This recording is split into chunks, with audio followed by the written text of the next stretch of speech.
Hello everyone, MFPallytime here. Welcome back to Heroes of the Storm. In today's video, we have landed on Rehgar in our A through Z playthrough. The first character that really made me fall in love with supports. At the time, he was so incredibly aggressive, could dive right into battle and just attack anyone he wanted to. And of course, when he was first released, he could use Ancestral Healing on himself, so it was like he had 2 HP bars.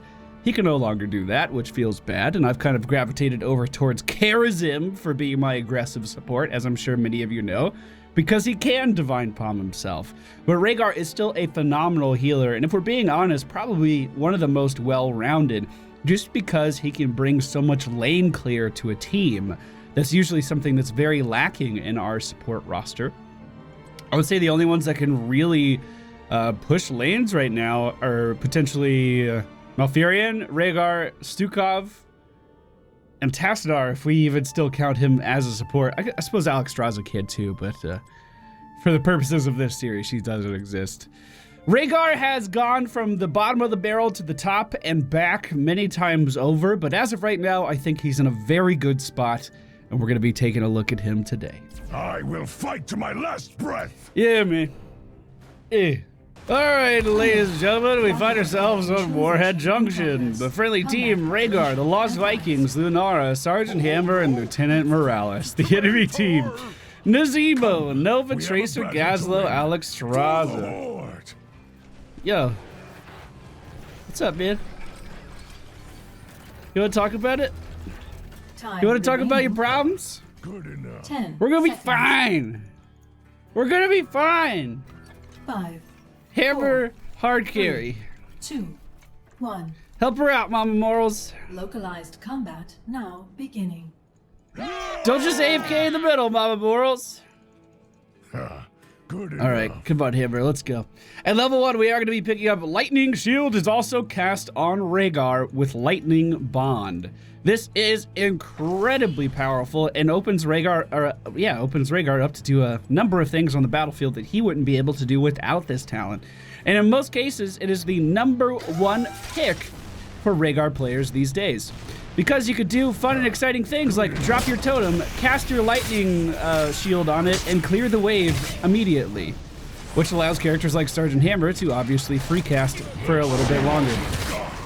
Chain Heal is our Q ability, and this is a point-and-click heal that will also bounce to other players on the map as well. And this is our main form of healing that we get throughout the majority of the game. We will get others, but as of right now, this is our go-to. What you just saw there was me getting into my mount form and diving at our adversaries. That is called the Ghost Wolf. And this means we can jump in, deal critical hit damage, and then jump out pretty quickly. The Vikings can soak. We need to group as 4. And then you type group as 4. Control all, control C. Ready to go. Ready to go. Let's clear this lane out really quick. Jump in on Tracer because we're not afraid of no shit. We're not afraid of anything. Alert. Warhead deployment. Hammer's coming back down to me. Let's move up here and try to get one of these nukes, shall we? I mean, we probably could just siege versus this team, but I think we would do just fine. But let's try to work together. It looks like they're responding well to what I just said in chat, so hopefully this continues throughout the course of the game. Let's slow down Alexstrasza here. Turn over and try to fight Nazebo, but it does look like we are going to lose Mama Morals momentarily.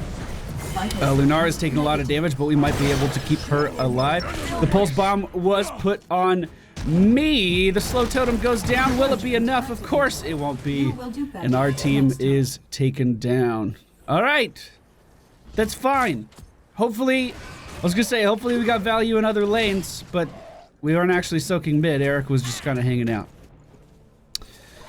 At level 4, we are going to go. You know, there's a few options here. There's a few ways we could play this. We could go for the healing totem, so we have a reliable AoE heal. We could go for Stormcaller, since we're going to be using this often with our team, I would imagine.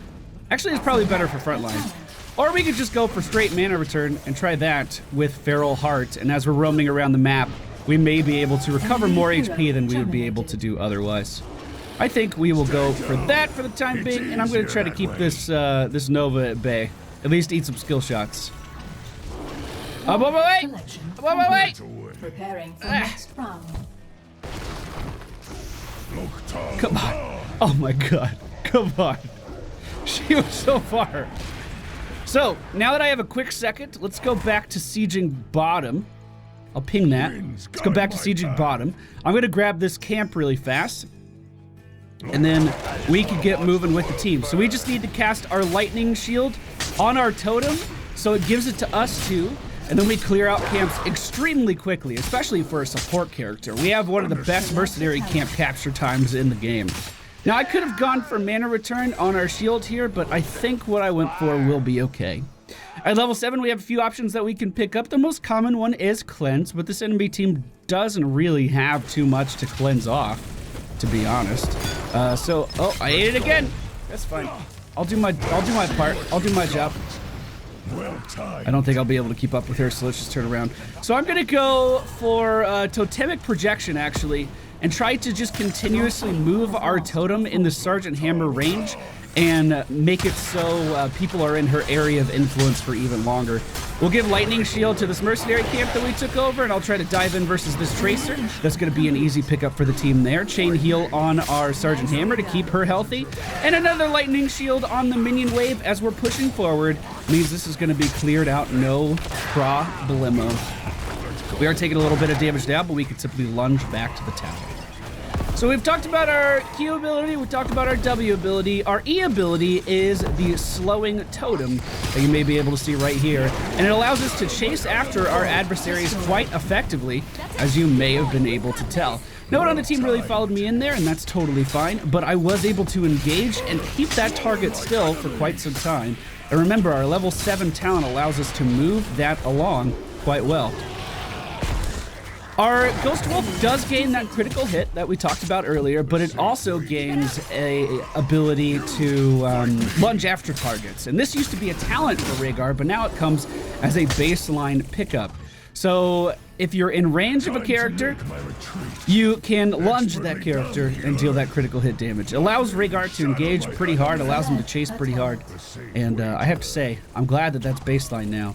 We are going to go for Ancestral Healing at level 10. This is a talent that allows us to heal for a large amount of health on a single target, can help negate a lot of burst damage, and help keep important characters like our Morales alive throughout the course of the game.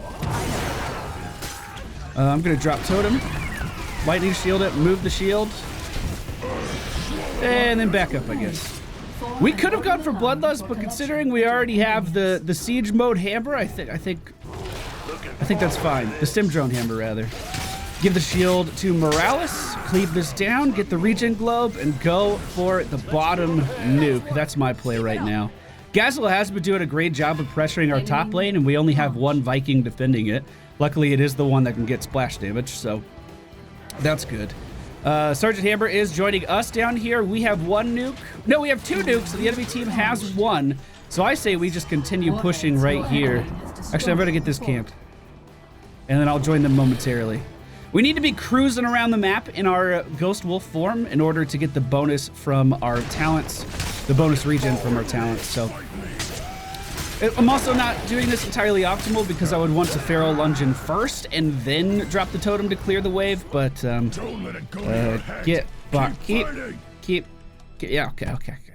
okay, let's go.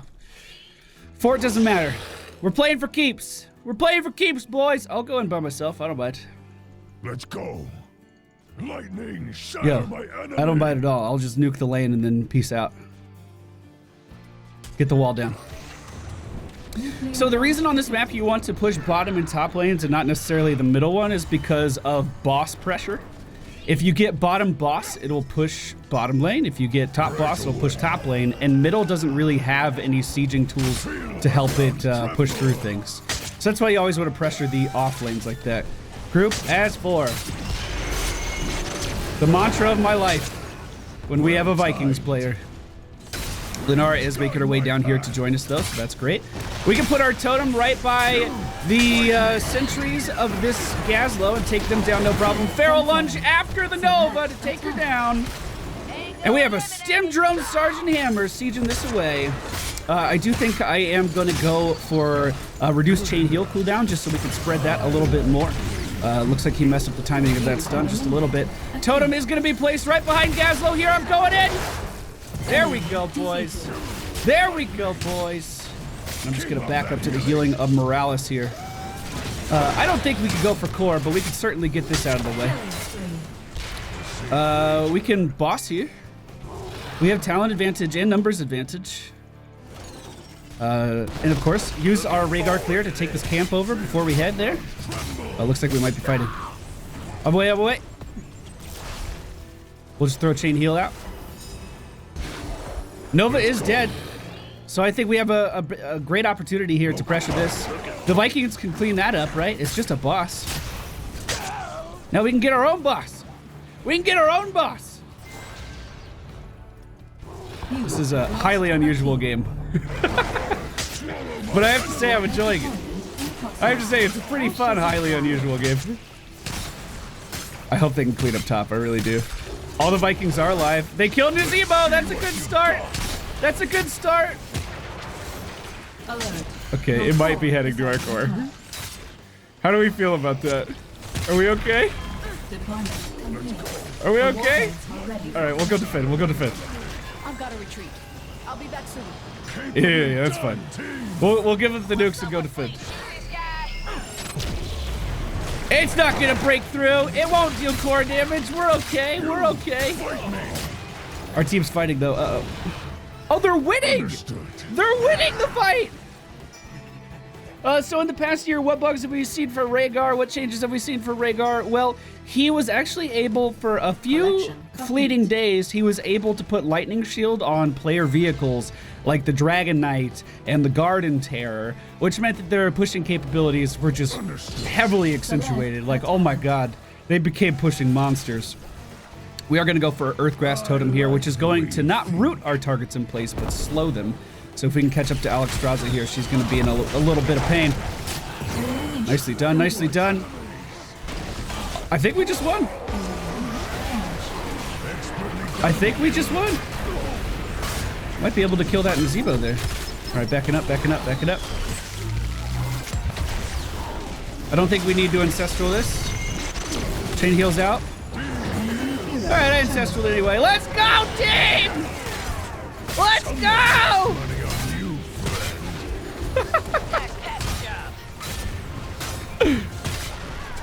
You know, I had my notes open. I didn't even look at them. The range of chain heal was nerf, and the bounce range of chain heal was nerf.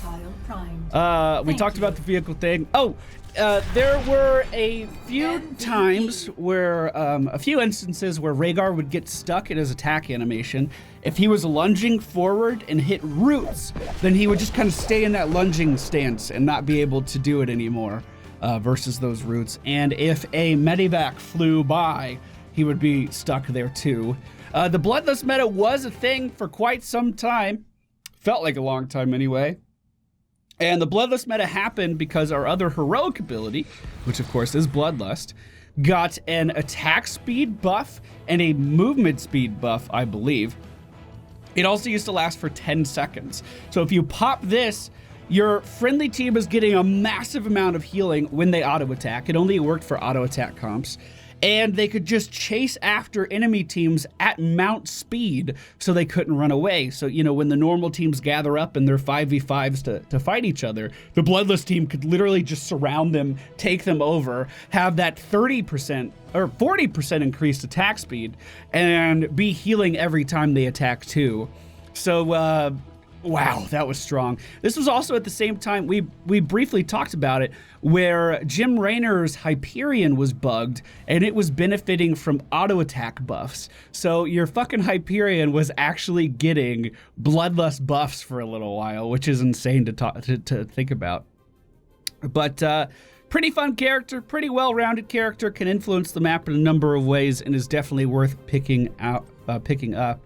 Ancestral not being able to use on Rehgar is something that really hurt me specifically, but I think the character is probably in a better place for it since then. Up next, we have Rexar, a character that was reworked. I used to play all the time and now never do. Feels bad, man. Feels real bad.